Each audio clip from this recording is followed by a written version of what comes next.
kritik sedikit, Pak Jaya. Ada Kajati, Pak, yang dalam raker itu ngomong pakai bahasa Sunda. Ganti, Pak, itu.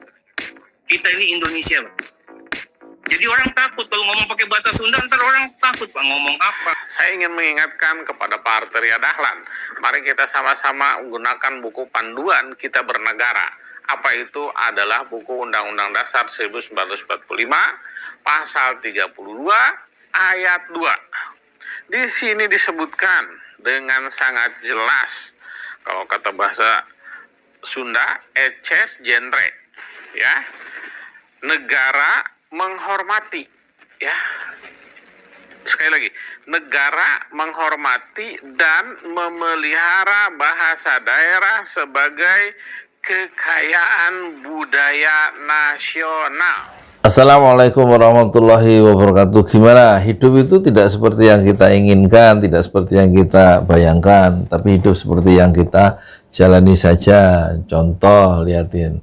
Arteria Dahlan kan nggak menyangka kan ucapannya supaya Kajati itu dipecat karena rapat menggunakan bahasa Sunda, itu ternyata menimbulkan reaksi balik dan memukul dia, ya. Dari seluruh tokoh-tokoh Sunda itu merespon dengan sangat keras, ya. Di video yang pertama itu ada Kang Furkon, itu salah satu juga salah yang bekerja di DPR tuh, nggak tahu di ruangan apa, di komisi berapa.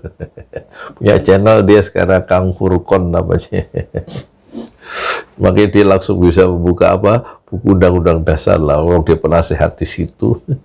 Mungkin Kang siapa, Arteria Dahlan tahu ya siapa Kang Furkon. Guru saya itu.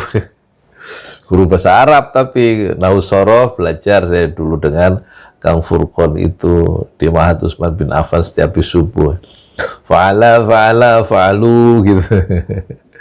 Pakai buku dari Ustadz Aceng Zakaria, dari ketua itu apa, sama Hasan juga dari tokoh Persis Persatuan Islamnya.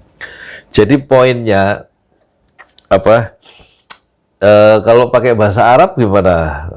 Rapat nyeletuk pakai bahasa Arab kan nggak mungkin juga seluruhnya bahasa Indonesia. Kadang-kadang bahasa dalam rapat itu, kalau kata Deddy Mulyadi, kalau pakai bahasa apa namanya itu disisipi dengan bahasa daerah, bahasa Sunda, itu suasananya menjadi cair sehingga gagasan itu bisa muncul dengan enak, dengan segar, kata Kang Deddy Mulyadi. Dan dia minta supaya Arteria Dahlan itu minta maaf, sebagaimana Kang Emil juga bilang supaya Arteria Dahlan itu minta maaf. Banyak yang marah dengan ucapan Arteria Dahlan yang orang Padang itu. Jadi poinnya adalah orang itu bisa kehilangan perspektif, ya, dalam hidup ini, ya kan? Dia kan orang Padang, dia nggak bisa memiliki rasa empati terhadap orang yang bertutur pakai bahasa Sunda. Padahal suku bangsa Sunda itu suku terbesar di dunia, sama dengan bahasa Jawa. Orang Jawa itu terbesar suku.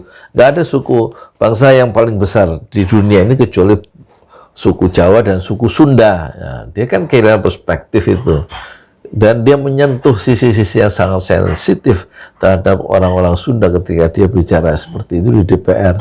Jadi orang yang punya kekuasaan seperti Arteria Dahlan itu cenderung kehilangan perspektif. Dan orang-orang DPR, orang-orang yang punya kekuasaan untuk menentukan legislasi peraturan, itu kan dia kehilangan perspektif, sehingga rapat itu buru-buru merancang perpindahan ibu kota dalam hanya 42 jam. 42 hari itu kan, tanpa melibatkan partisipasi publik yang luas. Berarti ada apa itu? Dibahas buru-buru itu kan, rancangan undang-undang pemindahan ibu kota yang sekarang kemudian disahkan tuh rancangan undang-undang menjadi undang-undang pemilihan kota ibu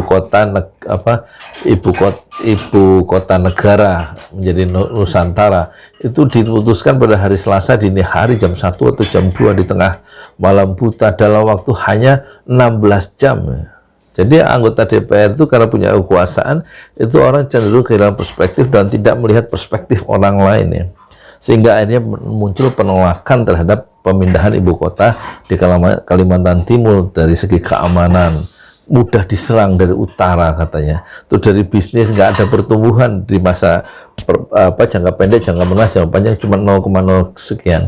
Terus kemudian ada lagi yang bilang untuk siapa, kata Rizal Ramli di poin di waktu diwawancarai dengan Fadlizon di Fadlizon official itu. Ini Pak Jokowi membuat satu ibu kota untuk siapa, pemindah ibu kota?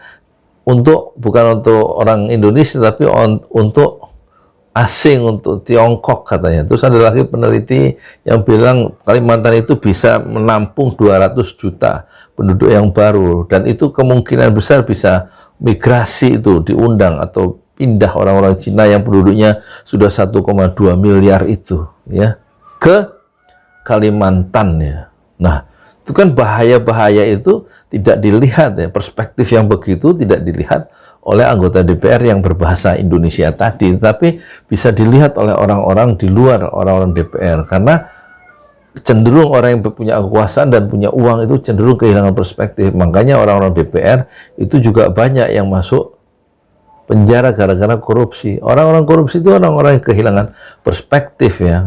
Nah, pelajaran dari ucapan yang salah dari Artiel Dahlan tentang bahasa Sunda itu menunjukkan bahwa manusia itu dalam hidupnya bisa kehilangan perspektif dan bisa melakukan kekeliruan ya. Sebagaimana dia dilakukan peringatan karena dia melakukan kekeliruan oleh PDIP, diberi peringatan, dan juga bisa secara lebih jauh ucapan yang salah hanya merendahkan atau mempersoalkan bahasa Sunda dalam rapat resmi itu juga sebenarnya kalau kata Kang Furqon nggak mungkin rapat itu dalam waktu 1 jam terus mustahil dilakukan bahasa Sunda. 5 menit juga nggak mungkin dilakukan dalam bahasa Sunda. Paling bahasa Sunda itu hanya sisipan di tengah-tengah rapat yang dilakukan dalam bahasa Indonesia ya. Jadi bagus juga itu perspektif Kang Furqon itu. Nggak mungkin itu hanya sisipan. Dan itu nggak ada masalah. Dan di Undang-Undang Dasar kan bahasa daerah itu dihormati menjadi kekayaan dari budaya nasional kan gitu. Bagus juga itu ungkapan dari Kang Furqon, juga Kang Deddy Mulyadi. Itu punya perspektif yang juga mengejutkan ya. Kalau pakai bahasa Inggris bagaimana? Kan bukan bahasa Indonesia. Padahal orang-orang DPR banyak yang ngomong karena merasa sebagai bagian dari intelektual itu pakai bahasa asing. Nggak boleh bahasa asing. Jadi saya kira Artiel Dahlan itu adalah bagian dari masalah kita yang suka kehilangan perspektif, sehingga kita memindahkan ibu kota tanpa melibatkan partisipasi publik, tanpa melibatkan perspektif yang lebih kaya dan lebih luas, sehingga keputusan-keputusan yang dilakukan secara politik itu bisa merugikan banyak orang. Saya Yudi Pramuka, Tuhan donat dari para YouTuber tercua di semester Fasbir Sobrun Jamilah. Bersabarlah dengan kesabaran yang indah. Assalamualaikum warahmatullahi wabarakatuh.